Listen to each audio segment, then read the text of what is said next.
చనిపోయిన తర్వాత శ్మశానానికి భుజాల మీద ఎత్తుకెళ్తే వచ్చే పుణ్యం కంటే ఇది 1000 రెట్లు గొప్పది. ఈ 2 లైటర్లని మీరు అన్నదమ్ములు అనుకోండి లేదా ఫ్రెండ్స్ అనుకోండి, ఇద్దరు వాళ్ళ లైఫ్ లో మంచి వెలుగు వెలుగుతూ హ్యాపీగా ఉన్నారు. కానీ అన్ఫార్చునేట్లీ ఇందులో ఒకరు మునిగిపోతారు.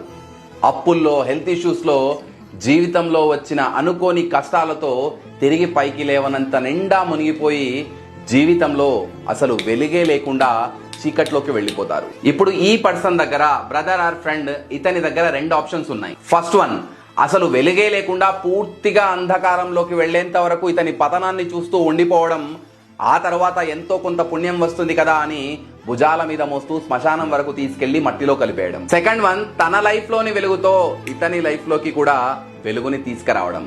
ఇలా చేస్తే ఇతని జీవితంలో ఉన్న వెలుగు ఏం తక్కువేం కాదు, కానీ ఇతని జీవితం అంధకారంలో నుంచి బయటికి వస్తుంది. చనిపోయిన తర్వాత భుజాల మీద మోస్తే ఎంతైతే పుణ్యం వస్తుందో, బ్రతికున్న వాళ్ళకి కష్టాల్లో చేయందించి వాళ్ళ జీవితాల్లో వెలుగు నింపితే అంతకంటే 1000 రెట్లు పుణ్యం వస్తుంది. మెయిన్లీ ఒక జీవితం అర్ధాంతరంగా ముగిసిపోకుండా నిలబడుతుంది. ఇప్పుడు మీరే డిసైడ్ చేసుకోండి ఏది బెటర్ ఆప్షన్. మీకు ఇది అర్థమైతే మీ ఫ్రెండ్ లేదా బ్రదర్ కష్టాల్లో ఉంటే వాళ్ళకి మీరు ఎలా అండగా ఉంటారో అనేది వాళ్ళకి అర్థమయ్యేలా ఈ వీడియో షేర్ చేసి చెప్పండి.